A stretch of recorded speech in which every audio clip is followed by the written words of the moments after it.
Welcome to Pick Me Up, I'm Scared, the podcast. I'm your host, Madeline. And I'm your co-host, Kenna. All right, Kenna, today, the question I have for you, it's an easy one. Do you own any cryptocurrency? I do. Okay, all right. Do you remember, why you first bought it? Like, what was going on in your life and why you were like, maybe I should buy cryptocurrency? I had an ex-boyfriend who got really into it, and he made a ton of money. Right. That sounds about like me, but not like someone I knew. I think I bought cryptocurrency for the first time when it peaked up to $8,000. Ooh. Yeah, now it's like Bitcoin was $8,000. Now Bitcoin is worth so much more than that. But I saw everybody on the internet making memes about it, and everyone was like, Bitcoin! And I was like, I gotta buy Bitcoin! And then I bought Bitcoin for like $8,000, but I only bought like $20 of it or something, so it wasn't worth that much. And then just here and there where I could, I've been like, I'll buy some crypto. It's probably smart. Rich people buy crypto. All these people get rich off crypto. Yeah, I've been kind of buying it just because I want to save, and I just don't see myself spending it. Yeah, exactly. It's like, it's in there now. It just lives in there. And because I'm just like, it's a pain to get it out. Yeah. Okay, so then my follow-up question, do you know what cryptocurrency is? Kind of. Yeah, that's how I felt, too, before I did this episode. Blockchain. Blockchain, Bitcoin, Ethereum. Encrypted. And NFT? That's different. Coinbase. I know Coinbase, that's what you use. Wallet. A wallet. But yeah, I do know what NFT is. Oh, okay. It's a non-fungible token. Yes, but it is on the Ethereum blockchain. It is on the Ethereum blockchain. You can use Ethereum to buy it. There's actually a great episode on what NFTs are by On the Media. It breaks down pretty well. Yeah, so obviously today's topic is cryptocurrency. Woo! So I stonks. Stonks. It's the alternative to stonks. We need like a crypto version of stonks. Like Bintcoin. Bint. Bintcoin. Bintcoin stonks. So, okay, the first thing I wanted to do is I was like, I'm really gonna understand what cryptocurrency is. Like, I'm actually gonna know all those words we said, what they mean. So I did some research. And what I figured out is that to really understand what cryptocurrency is, you need to understand a few concepts. And the main concepts are cryptography, blockchain, which you mentioned, and just currency in general, right? So first off, the easiest one I think is currency. Like, kind of how do you define currency? What do you think of as currency? You use something to represent like goods and services. So instead of trading like apples for a bag of potatoes, yes, I don't know. That's good. You use money to represent the value of the potatoes or the apples. Therefore, you don't have to barter. It's just like a representation of the value of something that you can store easily for later. Yeah, it's just money, and it's a medium of exchange, and it's a store of value, all of which you touched on. And we did talk about this in our free Craigslist for President episode, in which I think that your example of bartering was apples for a car. This time it's apples for potato. It's a little more level this time. You're not dreaming so big today, I could see. I'm tired. Yeah, you're sleepy today. Okay, that's okay. You can shoot for the car next time. Potato car. Potato car. But yeah, so money is a way to just say, hey, I need to acquire goods, but I don't necessarily need to acquire goods right now. Give me the money instead, and then I can figure out what to do with the money later. And we hate money because it leads to wealth hoarding, right? That store of value thing. Yeah. So yeah, fuck money. But whatever, that's what currency is. So that part of cryptocurrency makes sense. We know what money is. But cryptocurrency obviously is a form of digital currency, like digital money, that involves cryptography. Do you know what cryptography is? I feel like they always mention it, like if you ever are like flipping through the channels when people had cable. Oh, okay, yes. Like, on the History Channel, it'd be like, the cryptographers of World War II breaking the code. Oh, okay, so I never saw any of that. So this was a totally new idea to me. But, yeah, that's basically what it is. It's like code. You're code breaking. And they use it now today in a computer science term that refers to communicating in a private or secure way thanks to, like, algorithmic methods of encrypting information to make it harder to decipher. But, yeah, it is. It's like spy shit, you know? Yeah. So we use cryptography a lot in, like, our day-to-day lives online. It's used for key generation. I don't even know what that means, though, like, on the internet. I think it's, like, basically, like, kind of like a two-way password. I honestly knew this in college, and I believe it's like you have a key, someone else has a key, so you both can use it to encrypt your messages end to end. That makes sense. Also, like, I know my computer sometimes asks me for random key things. Yeah, I feel like it's basically like kind of like a password. Yeah. Like, but someone might be like, well, actually, like... Right. But we're doing not the fancy. We're doing the... No fancy. No fancy today. Kenna's tired. We are doing simple. It also is used in digital signing and also, like, verification to protect data privacy. It's used in web browsing. It's used in credit card transactions. And it's even used in email. And usually it involves taking something that's in plain text, encrypting it into ciphertext, which sounds exciting, then decrypting it back into plain text again. Yep. Pretty easy. So the crypto part of cryptocurrency references this process of cryptography, which secures it and makes it pretty safe from a perspective of, like, counterfeiting or, like, double use. It's relatively secure.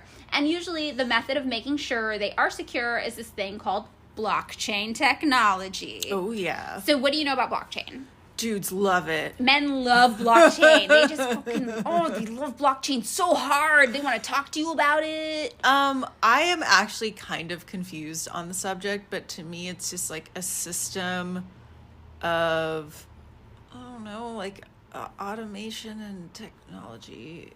To me it seems like kind of like some sort of code, but... Yes. Okay, so...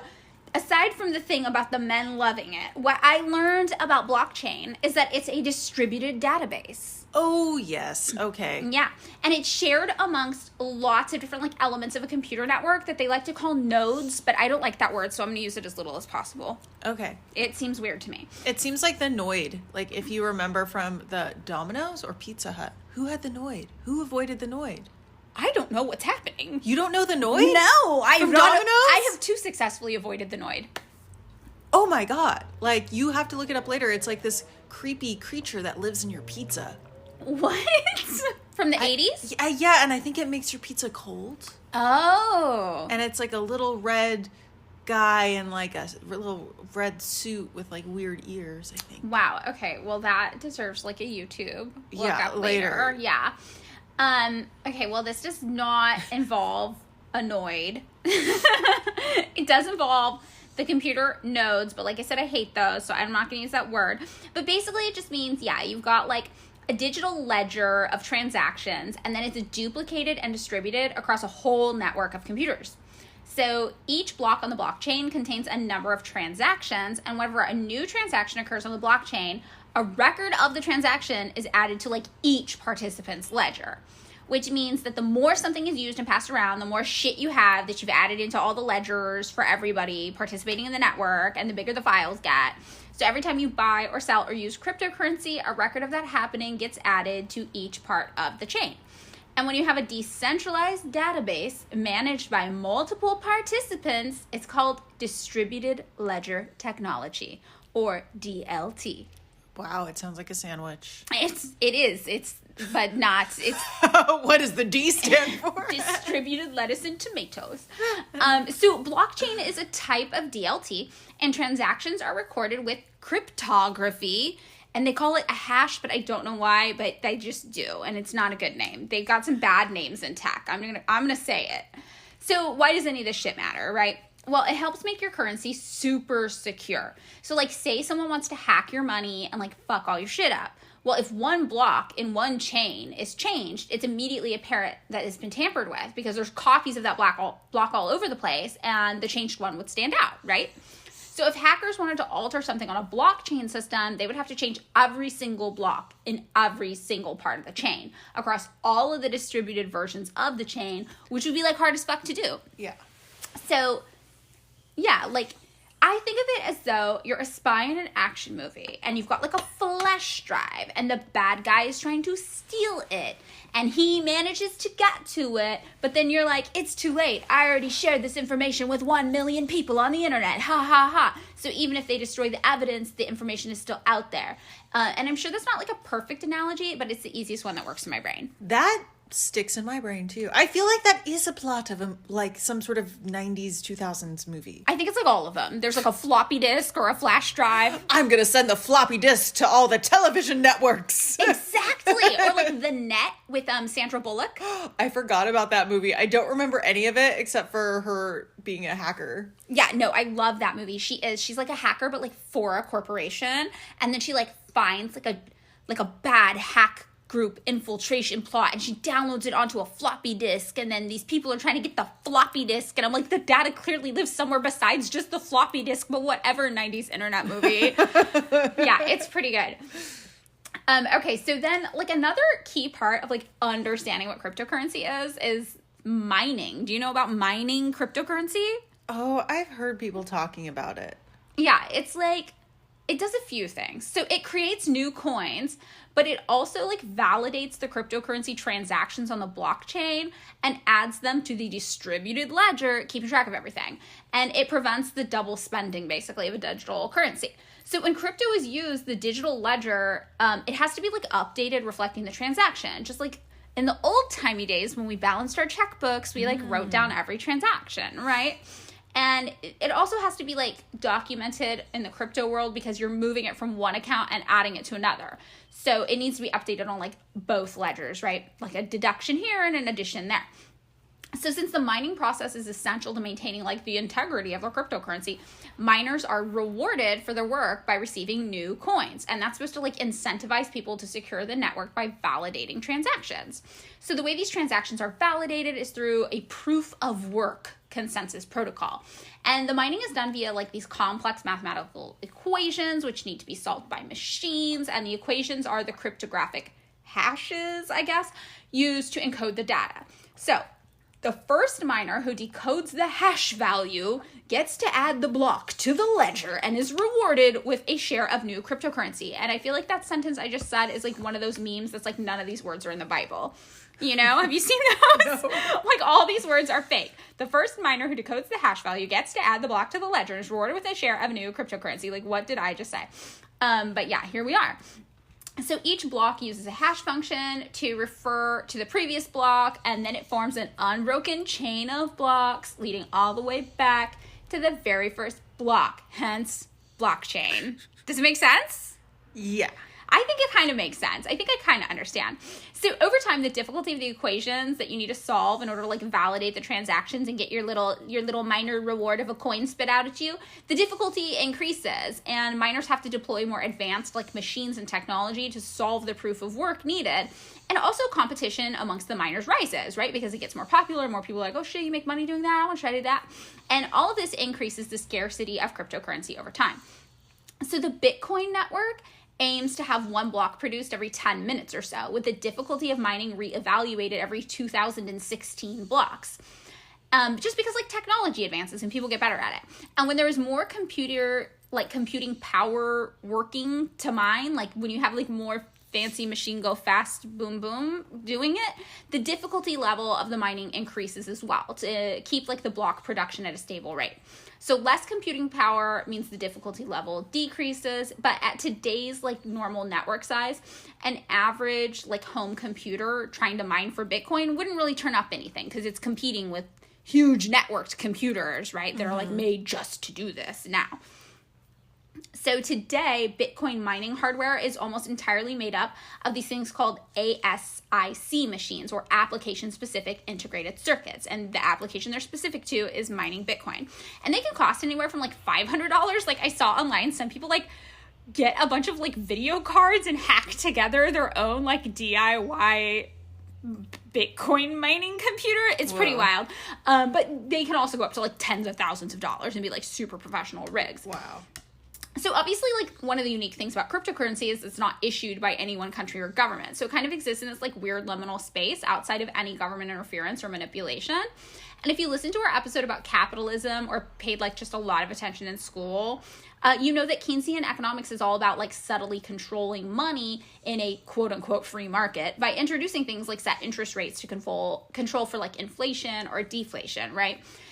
Capitalism isn't quite like the free market we're told it is. Mm-hmm. Otherwise, it would have totally just collapsed during the Great Depression and we wouldn't have a country anymore, right? Or the Great Recession. It would collapse all these times. So whatever.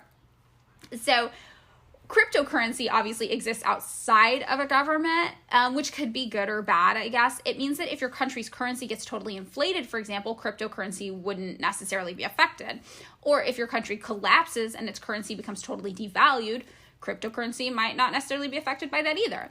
But on the flip side, if cryptocurrency does become totally inflated or deflated, there's no government stepping in with that like Keynesian thing to kind of balance it out. There's no protection against that either. It just is inflated or deflated for however long it wants to be.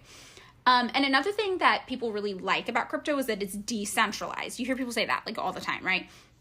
But that just means like if there's an issue with a single point somewhere, the whole thing doesn't totally collapse. And obviously, of course, people like how secure it is, right? So whatever. So that's what cryptocurrency is. I think I understand it now. I think I understand it. Like, how would you simplify it? Cryptocurrency, it's like, computer money. It's computer money. It lives in your phone, and your computer, and on a hard drive. Yeah, it's computer money that instead of being stored in banks is stored in a network, like The Network, the movie starring Sandra Bullock. No, Sandra Bullock invented cryptocurrency. I think she did. I think that if you look at her Wikipedia page, it's like the first thing that comes up. I think so too. Sandra Bullock invented cryptocurrency, and the blockchain is just a fancy way of balancing your checkbook. Exactly. That's it. Okay, yeah. So, do you know anything about like the history of how cryptocurrency started? I thought it was to buy drugs on the internet.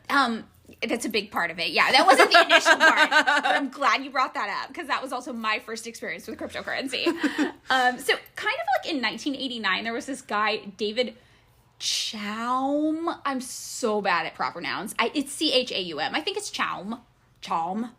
Whatever it is, Davey. He created the idea of using cryptography to create digital signatures to electronic payment platforms. And his goal was to ensure that money spent on digital platforms like the internet could remain anonymous while also not being counterfeited by third-party hackers. So he used this thing called blind signatures to make sure the identity of the person signing wasn't revealed, keeping it anonymous. And blind signatures now are used all the time in e-commerce. They protect our online credit card transactions. And Davy Boy's digital currency called DigiCash, which is about as good of a name as Netflix, I think, coming out of this time period, went bankrupt in 1998. But other companies soon emerged kind of based off this idea. One company, which also had a really good like 90s internet name, it was Flooz.com. Oh my God. Flooz. They created their own virtual money as part of a marketing campaign. Wait, was it called Flooz Bucks? I don't know, but I'm sure it was, right? Flooz Bucks. Flooz Bucks. That's probably, what else would it be? Flooz Cash. Floozy Doozy. No. Flooz Dues. I think you gotta pay your Flooz Dues. Yeah, Flooz Dues is actually pretty good.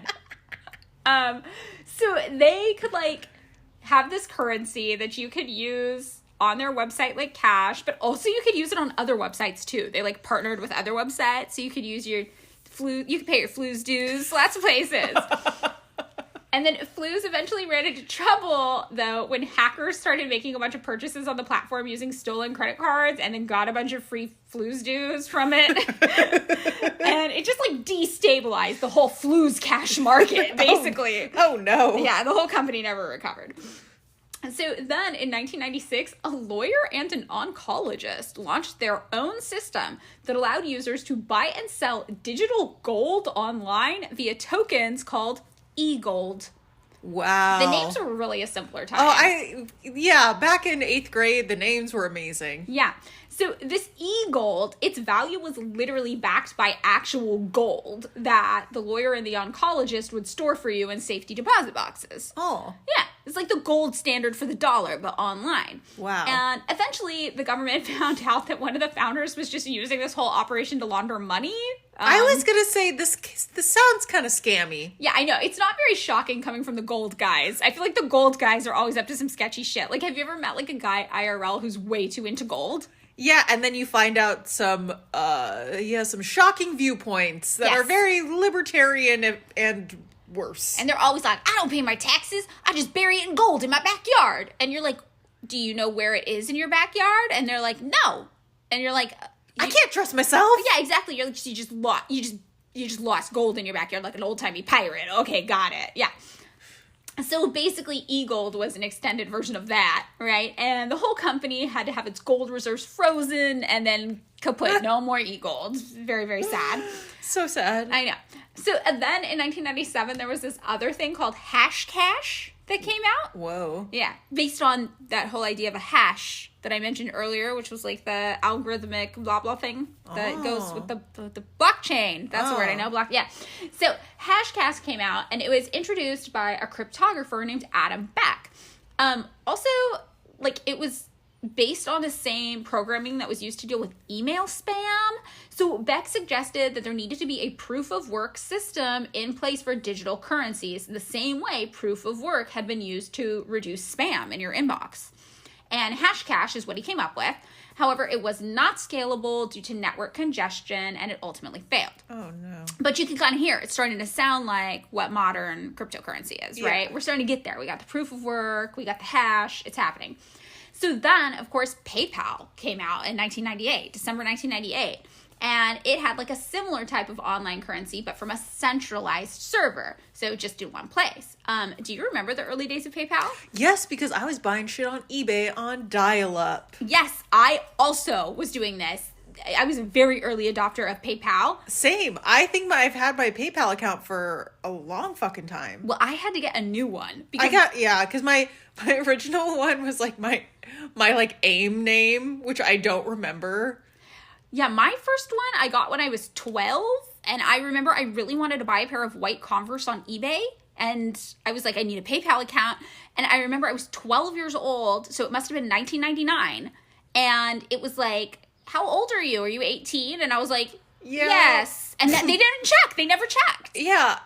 For a little bit, I was like, they're going to know. And then I was like, how are they going to know? Yeah, I was on eBay in 1998, 99. I would buy cassette tapes because I was really into cassettes. So I'd buy all the Cure tapes. I love that.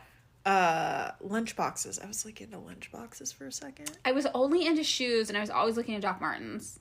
Ooh. Always, yeah. But no, I figured we were both early adopters of PayPal because of eBay. Yeah. Like old eBay rocked. Old eBay before And it was like PayPal. Wild West. Yeah, it was Wild West, and if you wanted something, you literally mailed money in the mail in an envelope to someone, and then they shipped your thing. Oh, I did that with a money order. Yeah, Because people be like, we only accept money orders, no, like, personal checks. And I was like, well, I'm 13 anyway, so go to the fucking post office. Yes, yeah. Whoa, I completely forgot about this. Like, getting a money order at the post office for, like, $11. Right, to buy, like, your weird thing on eBay. And you put it in the mail, and you'd wait. And be like, God, I hope they get it and send me this thing. Yeah, well, sometimes it didn't come. Sometimes it never came. Yeah. So, wild, obviously. Wow. PayPal, Going early back. days. I love that. Whoa. We were there. Yeah. We, along with Sandra Bullock, invented the internet.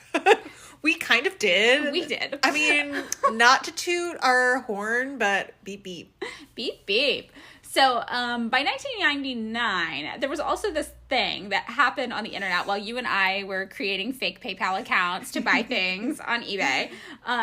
This person named Wei Dai started this thing called B-Money. And this was a virtual currency on a decentralized network. So different than PayPal and starting to sound a lot more like cryptocurrency as we think of it today. And here, members would perform certain tasks and contracts would then automatically be executed. And it wasn't quite blockchain technology and it never fully got off the ground, but it was really revolutionary at the time and it kind of laid the foundation for the blockchain technology that would follow and really had like huge impact on the cryptocurrency world. Huh. Also the Bee movie. Yes, the B-Money. So around the same time, there was also something called BitGold, which had its own proof-of-work system that's similar to today's cryptocurrency on a modern blockchain. And BitGold also sought to avoid reliance on centralized currency of any kind. So instead, it wanted to reflect the real properties of gold, but online. It failed, but also was super influential in cryptocurrency as we think of it today, because Nick Szabo, who developed BitGold, developed the proof-of-work protocol that's widely used in cryptocurrency now. Yeah. So cut to 2008. Kenna, what was happening in 2008? 2008, I had just moved to Portland, and the Great Recession happened. Yes, it did. The Great Recession. It fucked us up. And it was caused largely by banks being sketchy, right? Oh, yes. Super sketchy. Yeah. Oh my God.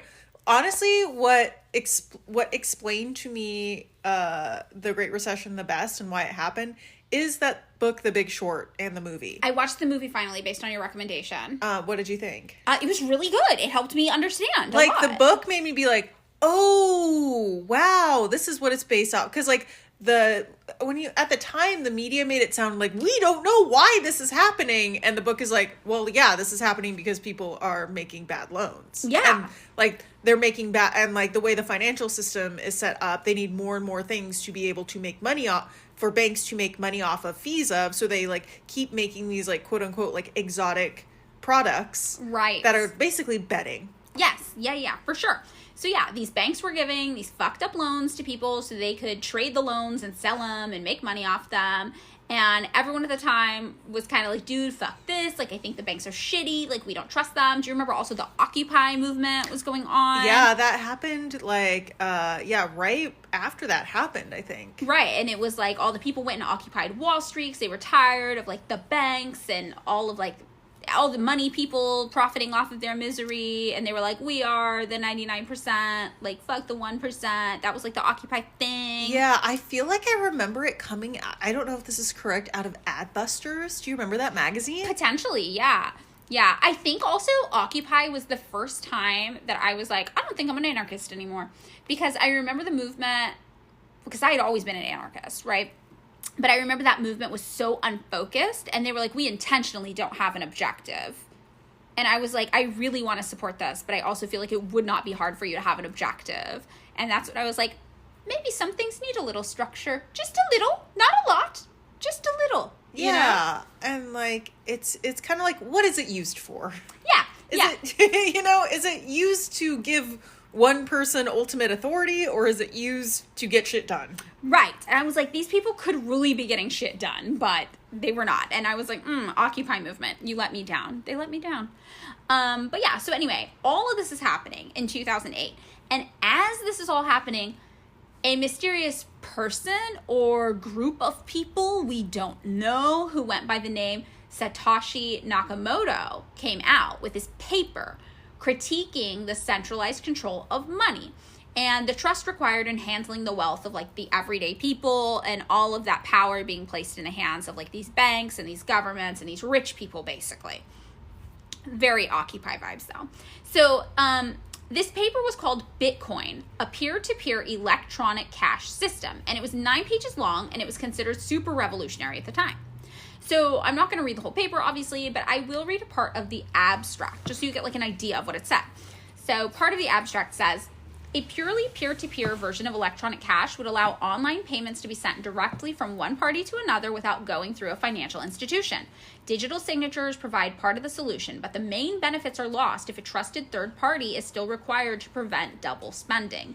We propose a solution to the double spending problem using a peer-to-peer network.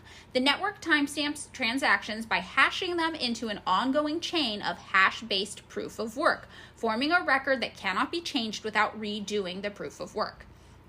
So that's kind of an excerpt from, the abstract, and it's interesting because it kind of reminds me of Napster vibes. Remember, peer-to-peer file sharing was really popular. I was on LimeWire. Yeah, I also was on LimeWire and BearShare. Yeah, if you want your computer to get a nasty virus, that's where you do it. But you also got all of the, what did I download off LimeWire? I don't know. I downloaded so many weird things, and things that were always mislabeled. Okay, I downloaded this one song that was labeled REM, but it was actually oh god, this 70s rock band. REO Speedwagon. No, God, it's television. It was television. Oh, whoa. And I was like, why does REM have this one fucking bomb song? It was not. Years later, I was in college. I heard it and I was like, oh, it's television. That fucking LimeWire, it lied to me. Yeah. Yeah. Or you would like go to download a song and like somebody would have uploaded like their indie band that kind of sounded similar. And you're like, to God try to damn find it. Yeah, exactly. I actually mentioned this earlier, but when the movie Go came out in 1998 or 1999, I really, really loved the music video that No Doubt did for the movie Go. And it was New was the song that was on the Go soundtrack. And they made their own music video that was inside of a rave because Go was all about like 90s rave.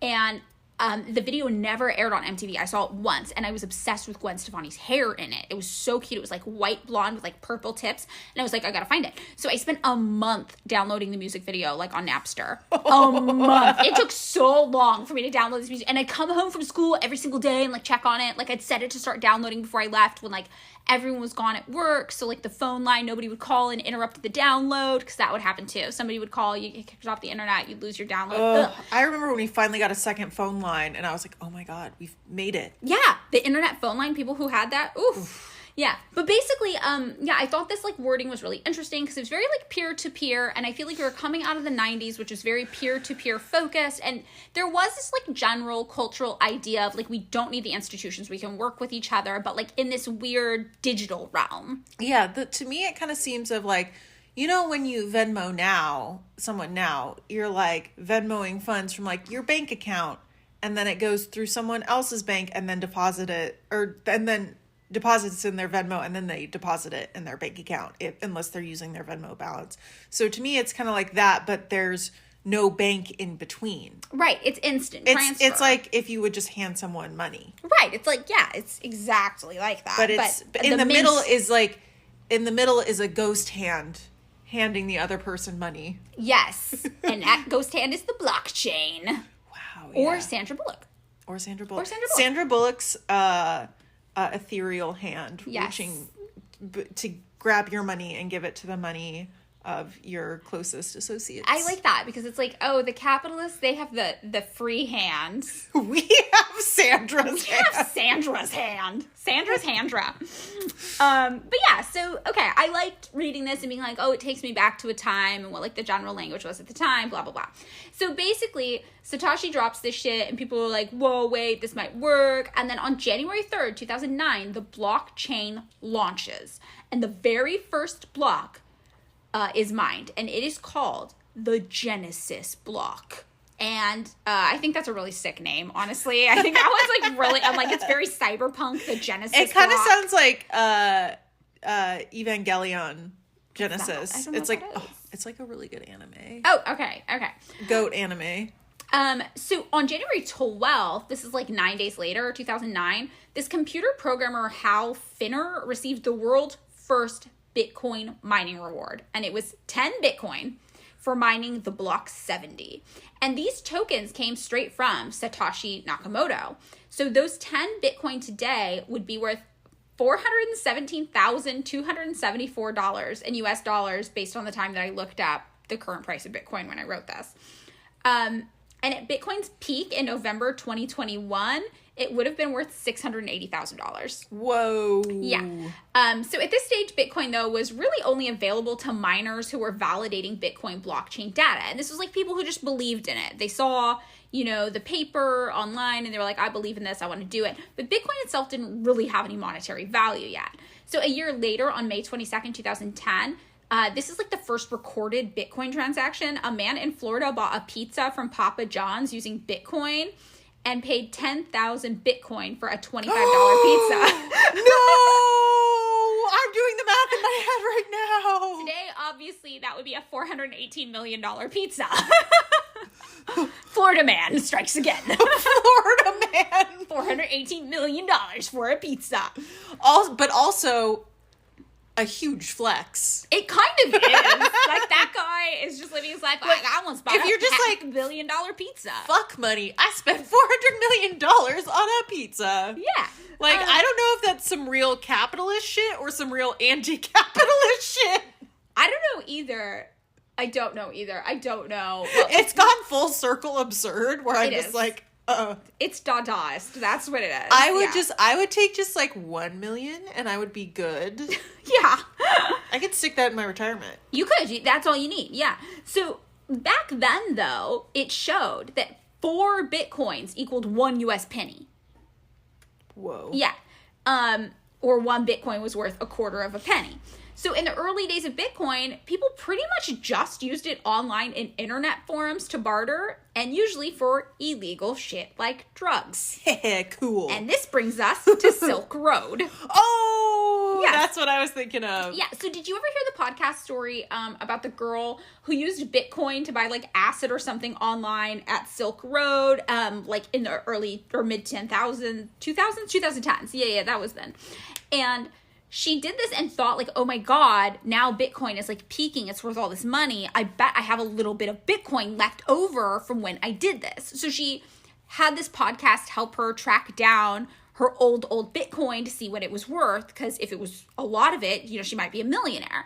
And they ended up tracking down and it was only like $10 worth of Bitcoin. Like it was hardly anything, but it was like a funny episode. Oh my God. But that was like so the environment of that era. Like, Silk Road, if you remember, it was a black market dark web website where you could buy and sell stuff of questionable legality using Bitcoin. And it was shut down in 2013 by the FBI, but I definitely remember like my friends buying drugs on Silk Road. Did they ever come? Yeah.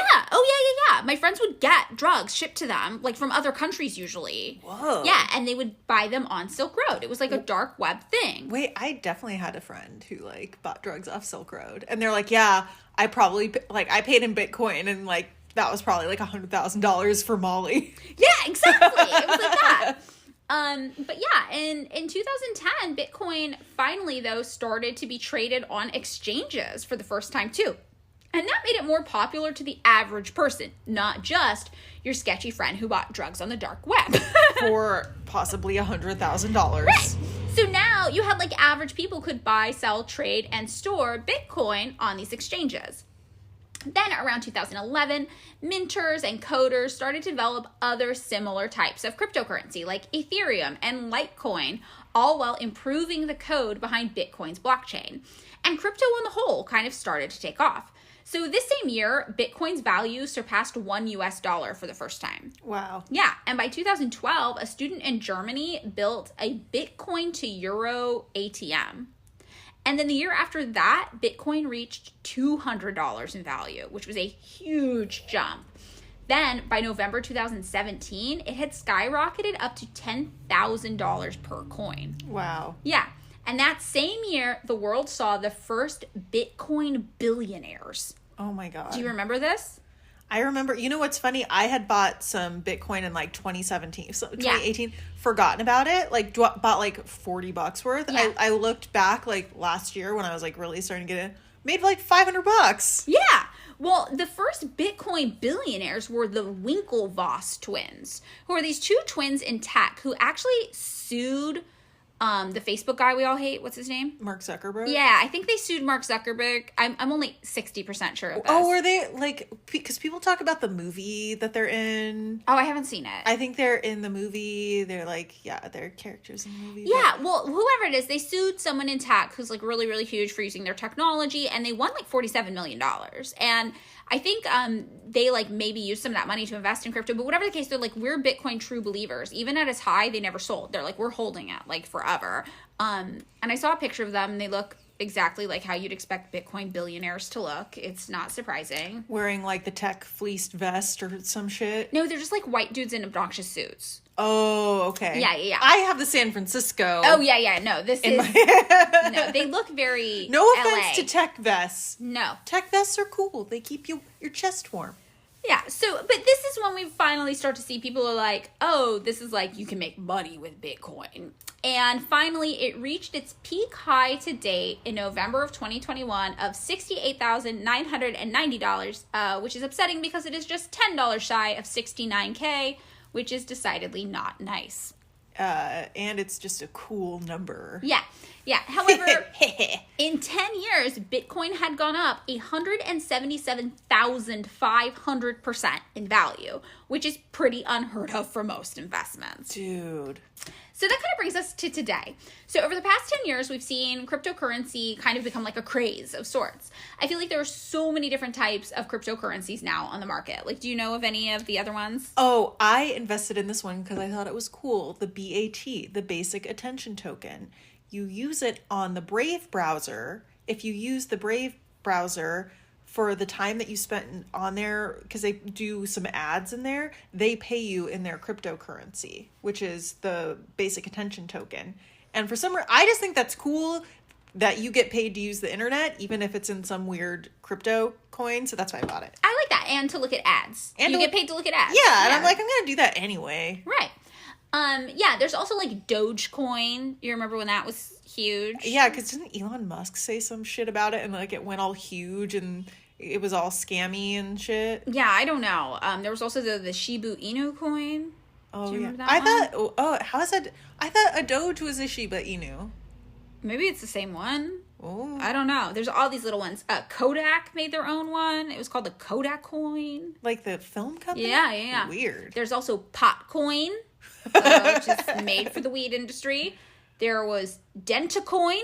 Can you guess what that one's for? Dentist? Yes, it was dentist. Oh, wow. I thought it was just because I was thinking about because I went to the dentist yesterday. No. There's also the Whopper coin, named after the burger. Wait, is it for Burger King? Yeah. Wow. There's also Cat Coin. Oh, for kitties. Yeah. There's also Sex Coin. Oh, yeah. for doing it. Yeah. There's also Garlic Coin. Gross. Yeah, for garlic. I am not a garlic fan. I love garlic. Hot take, I hate garlic. Wow. Well, it gives me incredibly bad migraines and makes me puke sometimes. Well, I'm really sad for that for you, but I love garlic. It also tastes nasty. It tastes amazing. Oh my god. Okay, this is like the first on-air fight. This is our fight about garlic. Wow. We need But to table that's this and come back to this later because I am shocked. So whatever, as of February 25th, 2022, there were over 12,000 different cryptocurrencies. And that figure has doubled just since 2021 alone. By the end of 2021, the market was adding around 1,000 new cryptocurrencies each month. And the three biggest cryptocurrencies are currently Bitcoin, Ethereum, and Tether. Tether is actually backed by the US dollar and it's considered a stable coin. However, these thousands of other coins are sometimes referred to as altcoins. And the weirdest and lowest valued ones are more colloquially known as shit coins. Like you got Bitcoin and then you got shitcoin. And I just love that name so much. Like, it just makes me laugh. And there's even a whole page called Shitcoin Definition on Investopedia. Like, It kills me. Like, yes. The website is all like, shitcoins are easy to identify because they follow a specific pattern. Although there may be some interest in a coin when it launches, its price remains relatively level, but the price increases exponentially over a short period of time as investors begin to jump on board. This is followed by a nosedive caused by investors who dump their coins to capitalize on short-term gains. So yeah, that's a shitcoin, apparently.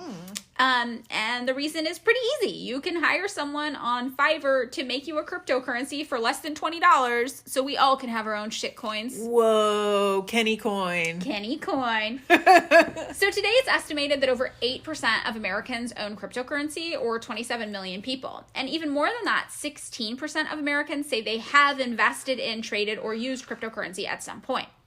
And if you've ever heard of the phrase crypto bro, there's a reason for that. The makeup of people using cryptocurrency decidedly skews towards men. 43% of men aged 18 to 29 have used cryptocurrency, compared to just 8% of like the general American public, and over 2 times as many men as women overall in any age range. And 85.77% of Bitcoin community engagement comes from men. Why am I not surprised? Right? And similarly, it's a pretty white thing, too. 80% of white respondents in a survey had high levels of awareness of Bitcoin, compared to just 61% of black respondents. And in Turkey, 20% of citizens overall use cryptocurrency. And in Nigeria, 32%. And that's the highest adoption anywhere in the world. So in 2020, Ethereum alone got about 1 million daily transactions. Whoa. Yeah, and as of 2021, there were 14,915 Bitcoin automated teller machines. So that's Bitcoin ATMs around the world. There used to be one actually at that liquor store on York where Eagle Rock kind of meets Highland Park for a while. And the liquor store's gone now, but I always thought that was interesting. Yeah, I saw one in the mall by the boba place. Yes, we saw one in the mall by the boba place. I remember. Since January 2021, the confidence in cryptocurrency is at 97% in the general public. And at that same time, there were 18.6 million Bitcoins in existence. Today, the average crypto daily trading volume is $120 billion across the board. And Bitcoin alone accounts for over 40% of the total cryptocurrency market. So over 32% of small businesses in the U.S. say they accept cryptocurrency as a form of payment, which makes sense when you consider that nearly the same amount, 27% of Americans, support adopting Bitcoin as legal tender. The cryptocurrency market predicted growth at an annual rate of nearly 13% every year until 2030. Okay, so why are all these people buying cryptocurrency? A multitude of reasons. I mean, I bought it because I feel like I was less likely to spend it than real money, and maybe the value would go up in the meantime. Yeah, I feel like the average person, we're like, oh, maybe it's a good investment, right? We all know someone whose friend's friend made a lot of money selling crypto. I know someone who made a ton of money selling crypto. Yeah, I know some people where I'm like, damn, you did that? And it just kind of gives off the vibes of a modern day gold rush. And it plays into the idea that we are all just maybe one good crypto trade away from transcending our economic circumstances. Right.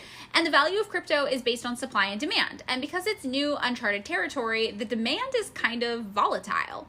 The supply, though, it's controlled via mining. And with Bitcoin, for example, the rewards for mining Bitcoin are reduced in half every 4 years or so. So in 2009, mining Bitcoin would earn you 50 Bitcoin. In 2012, this was halved to 25 Bitcoin. By 2016, it was halved again to 12.5 Bitcoin. And in 2020, it was halved to 6.25 Bitcoin. And as it stands, more than 90% of total Bitcoins ever that will exist have been mined. And only 10%, or around 2 million, remain. It's pretty obvious, though, still, that if you have the right setup, you can make a lot of money mining crypto. And lots of people have. Global mining income is over $20 billion per year. Yeah, it's funny. My ex, when I was wanting to quit my job a couple of years ago, before it was Bitcoin, he's like, you should mine Ethereum. I can teach you how. And now I'm like, I should have taken him off on that. It's a lot of money. So that's kind of how we know the supply enters, right? Because people are inspired to mine for crypto because they get paid in crypto, and that's kind of what controls the supply of crypto, and they kind of have it on this halving system with Bitcoin, whatever. But what about the demand? What influences people's demand for cryptocurrency? So there's a few things, and one I think is utility. So this one's really interesting to me because it seems so speculative. What is crypto good for, especially now that Silk Road is gone? I'm sure you can still use crypto on the dark web to buy sketchy shit. But in my day-to-day life, I can't even buy drugs with this stuff. What's the point? What does it do that regular money can't? And there are some industry-specific uses for cryptocurrency which provide a usefulness that could influence demand. By the end of 2030, banks will save $27 billion through blockchain implementation. And that means that for some estimates, banking expenses overall could be cut in half.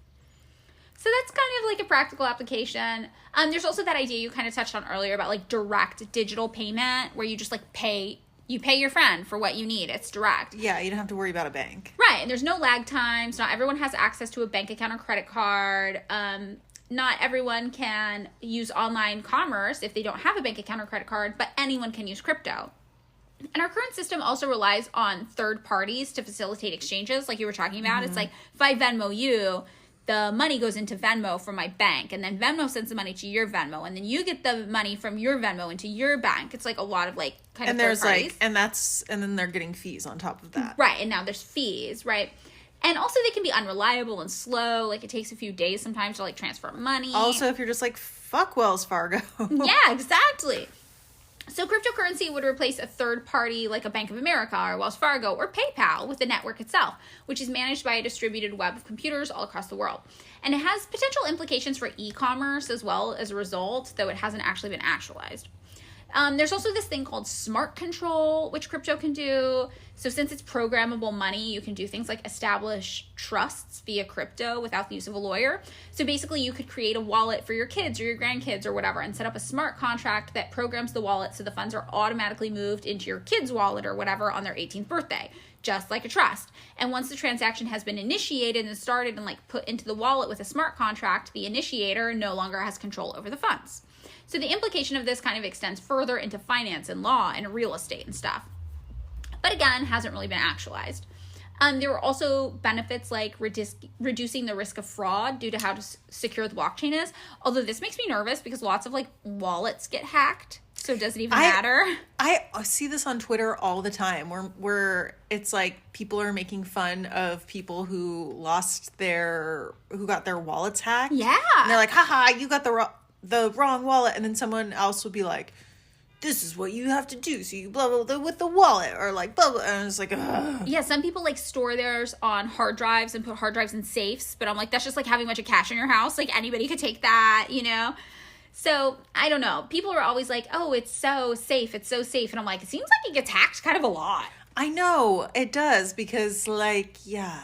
Yeah. But whatever the case, you can also like increase crowdfunding potential with initial coin offerings, which businesses can use as a source of capital for startup. Again, not really fully actualized, but just a thing you could do. Additionally, there's more transparency, I guess, with cryptocurrency due to the records of use being on the blockchain. So while it is super private and anonymous, like theoretically, companies could opt to disclose their entire blockchain history for ultimate transparency and accountability with customers. But again, that's like not really actualized. That's just a thing that could happen. You can also use it as like a stable currency alternative in some cases if a country's currency is unstable. I think this is actually the first implication I thought of like for use. Like say your government's currency crashes or inflates or whatever happens and it's not worth anything. Like it would be nice to have a currency that wasn't automatically devalued along with that happening in your country, like a global currency. Yeah, I feel like I heard something about this with Russia because like the ruble right now is like not worth like anything. And Ukraine. Yeah. Yeah. So that could be like, you know, something useful. People also speculate that there are non-monetary benefits, like from a data perspective. Like you could send someone, for example, a transaction worth pennies on the blockchain and attach to it whatever data you like, and that could ensure that that data could never be scrubbed from the internet. It is just all pretty speculative. And another main thing that influences like the demand is media. Like crypto is a really volatile market. And if you're trading it, you can make a lot of money really quickly if you buy low and sell high, right? Because it tends to go high and low relatively often. You have more opportunities to do that than if you're just investing something more traditional. And a major thing that drives the price of it is media, even down to social media. Like crypto holders have long been accused of trying to manipulate the market by driving prices up and down via media so they can buy and sell at exactly the right moment to make a profit. And studies have established social media comments impact Bitcoin's price movements immensely. Analysts and researchers have proven increasingly positive social media commentary can significantly drive Bitcoin prices up. So when I first bought Bitcoin, because I saw everybody on social media like, Bitcoin! Making money! That's exactly what happened. I fell victim to Bitcoin market manipulation. People were trying to drive the prices up so they could sell. And it worked. Yeah, and they've also like proven that infrequent users taking time to comment about Bitcoin moves the price of Bitcoin by almost 10 times as much when they post positive commentary than just like if somebody who loves Bitcoin who talks about it all the time does. Oh, yeah. It's like if your friend who's just like, I don't really ride a bike, but I got this car and it's great. You're like, whoa, that car must really be great if you're not riding a bike. That bad example. I don't know why I have cars and apples and potatoes on my mind. Oh, you do? Yeah. I need more caffeine. It's okay. Similarly, though, negative online commentary also can drive Bitcoin's price down. So that can discourage the public from trading or investing in it, and it can make it like a perfect opportunity for people to come in and buy a bunch if they've driven the price down really low. So do you remember that time Grimes had a TikTok and it was weird, and at the end Elon Musk yelled something about checking the price of Bitcoin? And all of these people online, they were like, that is just an attempt to control the market. Like Elon Musk did that on purpose, especially because Tesla held nearly $2 billion worth of Bitcoin at the end of 2021. Whoa. Yeah, Bitcoin's price hit an all-time high of $44,000 in February 2021. Obviously, that's not the all-time high now, but like around this timeline after Elon Musk, who obviously is the owner of Tesla, after on his Twitter, he said that the company had acquired $1.5 billion worth of Bitcoin. Then when news hit that Tesla would accept Bitcoin as payment for cars, Bitcoin's value again went up, eventually hitting in that time period $58,000. Wait, I know the financial market don't really understand, but that sounds maybe slightly illegal to me. It's market manipulation, but there's no real rules about manipulating crypto. Oh, yeah, because I'm just like, I feel like what, like, didn't Martha Stewart go to jail for, like, wouldn't that be, like, is that not, like, insider trading? Yeah, maybe, but it's not on the stock market. So it doesn't matter. It's unregulated. Wow, and here I thought Elon Musk was stupid. So this isn't just specific to crypto. Obviously, like you touched on, research conducted by Joel Perez in 2011 shows that the media influences investors' trading behavior across the board. And media blackouts once resulted in an 18% fall in stock trading volume on a strike day, a single day. And in 2001, the New York Times dedicated a large space on its Sunday edition to a biotech company and its research achievements. And the next day, company shares of stock on the stock market jumped in value from $12 to $85. Whoa. So it's no different for crypto. And the demand for cryptocurrency is often extremely influenced by the media. So this is something you hear of like a lot, is that people will come in and they'll like pick a coin and maybe they'll buy a whole bunch of it. Then they'll strategically try to put out media talking about how great that coin is so other people get interested in it. Then other people start buying it. It drives the price way, way up. And then once it hits a high, they sell. So a lot of rich people who are starting to get into crypto trading have been accused of doing this because they have the means and resources to control the media and control the narrative. So when you see like these really, really wealthy people making like crypto investments, and then you see news coming out about it, a lot of people are like, that's a targeted plan to drive up and down the price to like their liking. So another use of cryptocurrency is NFTs, or non-fungible tokens, which we talked about earlier. Yeah. So where Bitcoins are fungible, meaning they can be traded for another Bitcoin and you'd have like basically the same thing, a non-fungible coin would be more like a trading card. So you could trade a card of Reggie Jackson, who is just like a sports guy that I Googled. I don't know who he is, for another trading card, but you might end up with like that card of C-3PO from Star Wars with the golden penis that was never supposed to be printed. Do you know about this? Oh, yeah, the most valuable trading card. Yes. Get that eBay money. Right. And they're not equal though, right? They're not equal at all. And that just means that it's non-fungible. You can't just like trade one for another for trading cards. They're all different. That's funny. How I learned what NFTs were is I guess the NBA was making these NFTs like baseball trading cards. Like they were like basically that, and that's why I was like, oh, that makes sense. Like trading cards, you can only have like one card. Yes. Or a limited amount of cards, like there's only maybe two of the robot penis cards. Yeah, very rare. Yes, exactly. So most NFTs are part of the Ethereum blockchain, which supports these non-fungible tokens. And do you remember how I talked about earlier how you could like pay a few cents or something in a cryptocurrency, but then attach like any data you didn't want to be scrubbed from the internet? Yeah, so you could be like, like a movie where they're like, they're the Soylent Greenest people. Yes. You could get a message out. You could put it with a few cents on the blockchain. Nobody could scrub it. It would be there forever, this information. So that's kind of the same concept as how NFTs work. So an NFT is a non-fungible token. It's a coin. And it has extra information associated with the coin that makes it different than just like a Bitcoin or a regular Ethereum coin.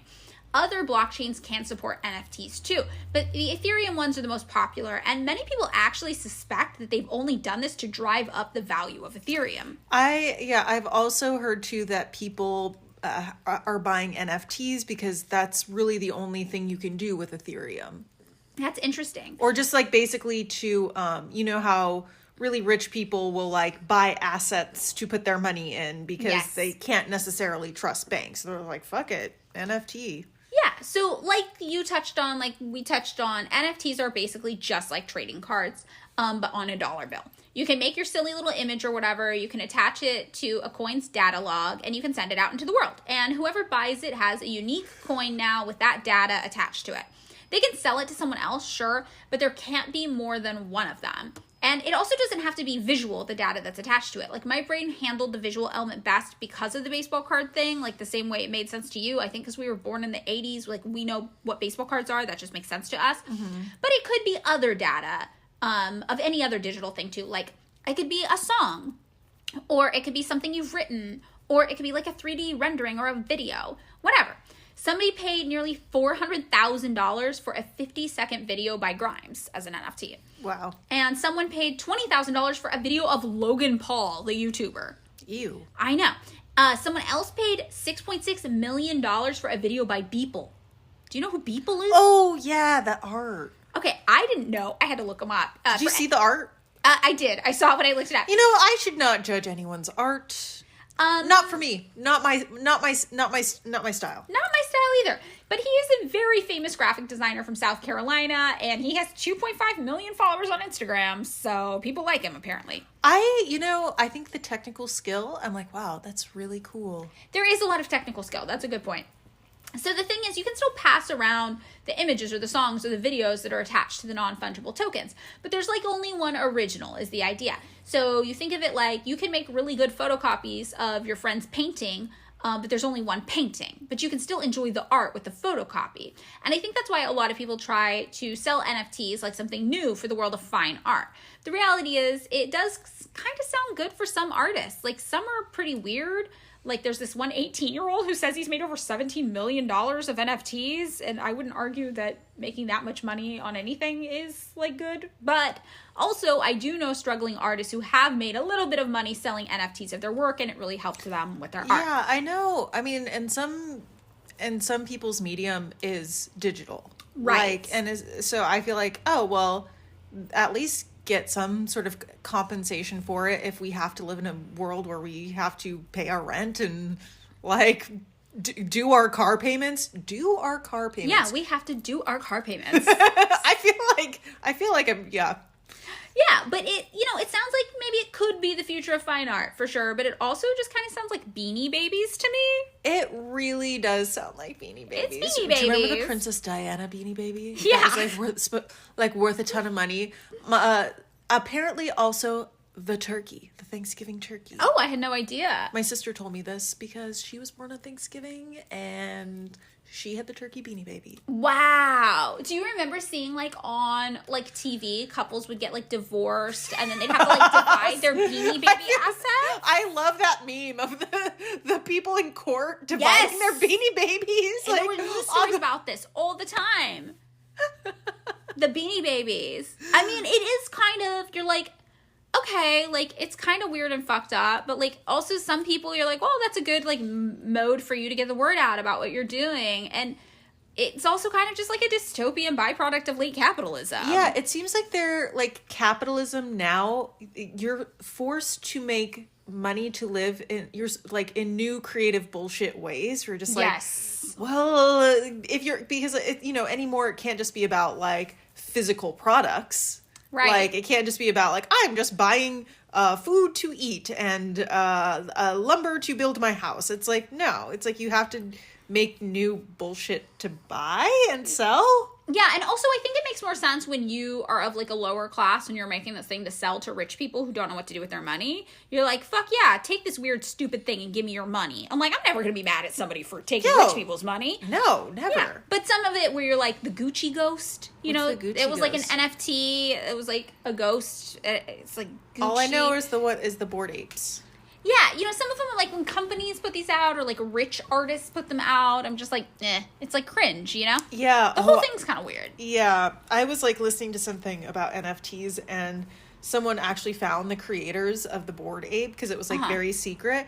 And this reporter was getting like wild like death threats and stuff, like kind of like Gamergate style. Whoa. Yeah. So it was just like, it was getting very serious. I was like, whoa. Yeah. Well, okay, so this whole dystopian angle, it kind of goes along with some critiques about cryptocurrency on the whole. And kind of, what is the biggest critique of cryptocurrency you've heard? That you can do really suspect shit and do like really bad shit with the money, and no one will ever know what you're doing with it because there's no ledger. It's encrypted. I mean, there is a ledger, but it's very private. It's private. So you can think of buying worse things than illegal drug. Like, I think of like people like, this was like a silly thing, but people were trying to like buying hits, like paying hitmen with like cryptocurrency. Mm-hmm. Although the hitman turned out to be a grifter, which I thought was funny. I think that's so funny. What are you going to do? Report him? Yeah. What are you going to tell? I tried to hire a hitman and he grifted me. Yeah. That's the ultimate grift. But, like, you can think of worse things. Yeah, for sure. I think the biggest critique I've heard about it is the environmental impact. There's always been huge issues, people talking about the environmental impact of cryptocurrency on the whole. So the Cambridge Bitcoin Electricity Consumption Index estimates that Bitcoin mining alone uses more power globally per year than some countries, including Greece or the Netherlands or Pakistan. Whoa. And on top of that, a single Bitcoin transaction is estimated to burn 2,292.5 kilowatt hours of electricity, which is enough to power a typical U.S. household for over 78 days. What the fuck? I didn't realize it was that, like, much. Yeah, or the same carbon footprint as a traveler flying from New York to Amsterdam. In some countries, this wouldn't be that big of a deal, though, because they use clean or green energy. Take, for example, Norway, Brazil, and New Zealand, who lead the world in renewable energy use. In Norway, hydropower alone accounts for 45% of all energy in the country. However, in other countries, reliance on like fossil fuels is still a huge issue. So if you're mining Bitcoin in Norway, it's going to take less of a toll on the planet than if you're mining Bitcoin in, for example, Singapore, where 98% of the energy is reliant upon fossil fuels. Similarly, if you're mining crypto in China, where 45% of all energy is renewable, it's not going to be as bad as if you're mining crypto in the United States, where just 20% of energy is renewable. Your location alone can have a huge impact on how bad for the planet crypto truly is. So there was this point, actually, where nearly 75% of all crypto energy came from renewable resources worldwide, which means that crypto's energy consumption isn't quite the nightmare that people were making it out to be. However, recently, the locations used for crypto have started to shift. See, in spring of 2021, China put a ban on mining cryptocurrency. The National Development and Reform Commission spokesperson Meng Wei blasted Bitcoin mining during a press conference in Beijing. And she said that activity consumes a lot of energy and produces a lot of carbon emissions. And basically, China has been working hard at meeting its goal of becoming carbon neutral by 2060. And as of last year, China accounted for more than 75% of Bitcoin mining around the world. And remember, China's energy resources are pretty green currently, nearly 50%. However, after China was like, you know what, we're putting a ban on all crypto mining here, crypto mining had to relocate, and it started moving to countries whose energy usage is not so green, which increased the global environmental impact. So after relocating, Bitcoin-specific renewable energy use fell to just 25%. Alex DeVries, who authored a study out of the School of Business and Economics at the, I'm not going to be able to pronounce this, Vrije University in Amsterdam, said, a lot of the hydropower these miners got previously in China has now been replaced with natural gas from the U.S. In the U.S., Bitcoin mining is booming, and American Bitcoin mines are powered with natural gas and coal. So Kentucky, for example, offers subsidies to crypto miners, specifically to attract business for the state's coal industry. Okay, I do not get this, why especially conservative people think that coal is so great. They're obsessed with it. They love it. It's like, I don't necessarily believe in Freudian shit, but it's almost like the penis is coal.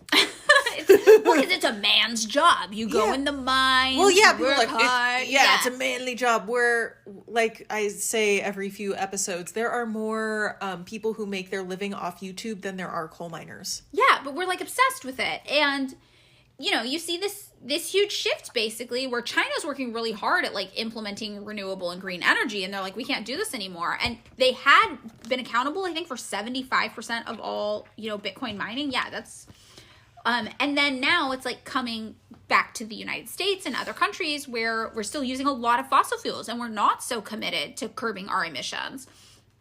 And there's a lot of people also cite that like China's the biggest polluter in the world, but per capita, they're actually not, because China has a lot of people. So per capita, they're way, way lower than the United States. Like, we have this huge issue with pollution per capita here that doesn't even compare. And we are now where a lot of Bitcoin mining is coming. So there's a potential future, though, wherein this environmental impact is lessened. And it exists in this idea of an alternative to the proof of work that's needed to kind of validate transactions on the blockchain that we talked about. So the alternative would be this thing called proof of stake instead. So there's this one blockchain platform, Tezos, and they use proof of stake instead, which has a consensus mechanism that differs from Bitcoin. Rather than miners competing with computing power, the distributed network participants compete by committing stakes of tokens. Staking a greater number of tokens, which, risk being forfeited in the event of fraud, increases the likelihood that a node, bad word again, will be selected by an algorithm to produce the next block of transactions, receiving rewards in the form of more tokens. And it kind of sounds like gambling, sure, but it reduces network power demand by more than 99%. Oh, whoa. Yeah, so you don't need warehouses stacked with specialty machines to mine. You can run it on a microcomputer. And Ethereum, which is the second largest public blockchain after Bitcoin, that same one that NFTs are run on, they're planning to shift to proof of stake by the end of 2022. Oh, interesting. Yeah, and a number of new blockchain applications like Cardano and Polkadot have chosen to launch using this protocol as well. Some people, though, especially in the world of Bitcoin, are resistant to switching over to proof of stake. Chris Bendiskin, the research lead at digital assets investment company CoinShares, he says the problem with proof of stake is that it's not trustless and it's not censorship resistant and it's not objective. There's no real difference from a high level perspective between proof of stake and consensus shareholder capitalism. Proof of stake is not a replacement for proof of work. It's just a return to the pre-Bitcoin system. I thought it was interesting that he was critiquing capitalism in this way. Instead, many Bitcoiners point out that the majority of mining was done on renewable energy. And in coming years, mining will become increasingly obsolete anyway, since 90% of Bitcoin is already mined. And compared to other industries, here's the big twist. Bitcoin actually isn't that bad at all. Really? Yeah. So all those numbers we gave you earlier, lots of people throw those out. And I always thought Bitcoin must be terrible for the environment. And it is. But definitely not any more terrible than anything else we do is for the environment.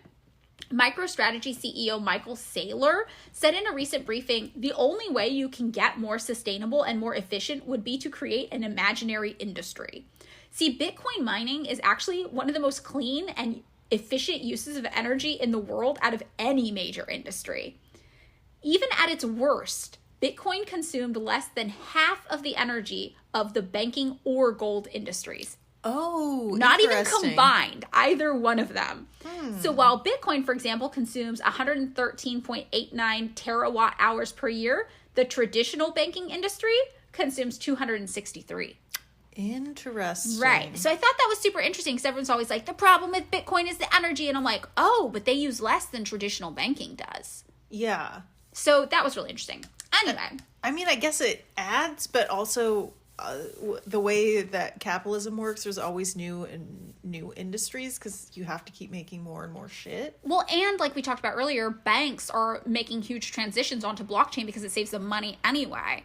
Oh, okay. So they'll end up adopting a lot of these policies, which will actually bring down the overall energy consumption of traditional banking if they implement it as well. Yeah, good point. Yeah. So in the end, cryptocurrency, it kind of seems like a wash to me. Its environmental impact doesn't seem to be quite the issue people make it out to be on the internet. And it doesn't actually seem to do any good for the average person besides potentially being an investment to help them out long term if it continues to rise in value. It has the same function as traditional money and therefore the same downfall. It's a store of value and it allows people to hoard wealth just in a new fun internet way that makes them feel kind of like anarcho-capitalist cyberpunks or something. I definitely don't think it's evil for the average person to invest in crypto though, which is a lot of what especially leftist discourse online seems to say. To me, it doesn't seem any different than holding money of any other kind. But I think it's important for us to remember that crypto is not going to save the world. It just probably won't break the world any more than it's already broken though. So it's not at the top of my list for things to be angry at today. So what do you think? I kind of agree where it's just I feel, especially the thing where people have really strong opinions about NFTs. I actually have the controversial opinion that I do not have strong opinions on NFTs because it also just seems like the same system we have now of trading money for things. Yeah, it seems like people like to get mad at the symptom rather than address, like, the illness. Yeah, because they're just like, oh, well, it's, like, not art and it's ugly. And I'm like, well, who can say what is art? Yeah. And yes, a lot of it is ugly, but a lot of art is ugly. Yeah, and also, like, our current system of, like, art buying, it's, like, super, super managed by extremely wealthy people. Yeah, it's a way, and, you know, like, you could do a whole episode about how, like, the art industry and how, like, fucked up it is, you know? I'm adding that to our list. I did that right now. I think that would be a good episode. And it's just, like, that's just another thing. Like, it is funny to me that this Bitcoin was trying to subvert capitalism, but it really is just like a little mini capitalist money thing. Yeah, it's still money. It's, to me, it's just like, it's playing around with this idea of value, stored value, instead of actually doing material things. Like, well, I just want free healthcare. Yeah. Can we just get healthcare, housing, food, yeah, like everybody clothed? Can we just all be chill with each other? Like, why do we have to create this extra step? Right. It is an extra step, and it is extremely volatile. And it's like, I get why middle class or lower class people buy crypto, because it's a chance to help their financial situation. It's like a gold rush. Like, you could fucking really make a big difference in I know people who it's made a huge difference in their life because they got in early. Like, this could be your retirement. But to me, it also is just like, it does seem rife with potential grift. Yeah, and I also think it's like, if it ends up being used by the mega systems anyway, like if it's used by Tesla, and if it's used by Elon Musk, and if it's used by banks, and they're controlling the price and the value of it, just like they do the stock market through media and through all these like strategic efforts to drive prices low and high at their convenience, and we're not privy to that information, how revolutionary can it be? Yeah, and, you know, I think I was reading an article, and I could totally have misunderstood it or be misquoting it, and I don't remember the article, but it was just like, it is odd how they're talking about NFTs, Bitcoin, like, it just seems to recreate the system of hoarding wealth by a very few. Like, if you think of the Bitcoin billionaires, like, it is not doing anything revolutionary. Who is still holds the most wealth? White men. Right. Like, white, you know, it's like, it's not creating any more equality. It's just simply replicating the system, but to actually maybe a more extreme degree, which is really troubling to me because it's so new, so fast. Like, what is this going to create in its wake? Is it, you know, it seems like the potential thing there could even be a greater gulf between the ultra wealthy and the, you know, the normals, us normals. There could be and in this way, it just creates this other level where there's these people who hold all the crypto and then us who don't hold all the crypto. It's just recreating these systems. And I feel like a lot of people who are really gung-ho on this system, I don't know what their views are. Like, it seems like maybe they could be anti-capitalist, or they could be like some sort of weird bro-y libertarian. I feel like it's an anarcho-capitalist thing. Yeah, I don't understand that. Me neither. They're like, I'm a rebel. I don't like rules. I want to do things on my own so that I can make a lot of money. It's like, it kind of reminds me, did you see the TikTok about these libertarians got together and bought a town? And they're like, no fucking rules. Like, we talked about this in an episode. And they were like, so there was no trash collection. They just like, there was no services. So guess what happened? The town was overrun by bears. Yes. And in this situation, I'm just like, well, there's no rules, like in this, like, you know, like price manipulation. Because, you know, if you think about like our Senate, Congress, it's made up of old people who don't understand technology. Yes, they are so very old. It seems like there's a lot of grift and a lot of shit you can get away with in this sort of market. Also, it's like recently Congress is looking into cryptocurrency, but they're only looking into the environmental impact. And I'm like, that seems so performative. Like, that's not the issue. But of course, they're not going to actually do anything about it because, like, again, we like to look at symptoms, not like the illness. Like, the illness is capitalism. And we're like, oh, cryptocurrency could be bad. And you're like, dude, capitalism is bad.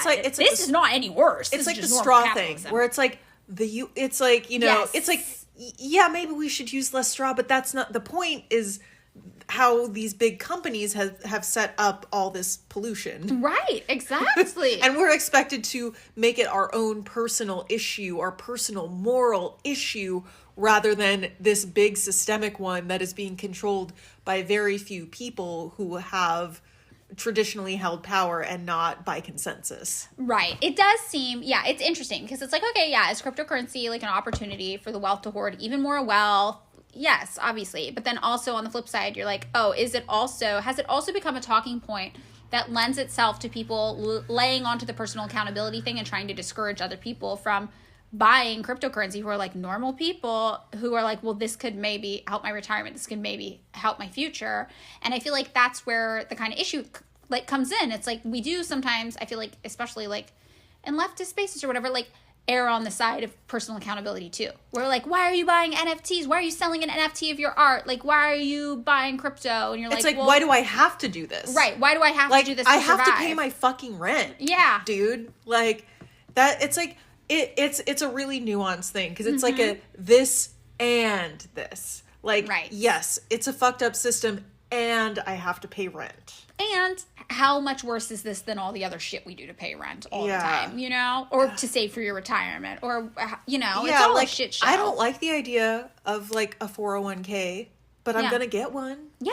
Like, yeah. Because it's just like... Because you have to be able to take care of yourself in your old age when you can't work. Yeah, and it's like, I've had that experience of getting very sick very quickly and it, like going from like 30 to 80 feeling, and it's just like, so I'm just like, whoa, the future is coming, like, but you know, it's hard to think about, and it's like, that's why I'm just like, well, just in case like capitalism doesn't go away and like we all get free healthcare, like, right. No. But it, you know, on, you know, I guess like it's hard because, you know, like on principle I just want to not work and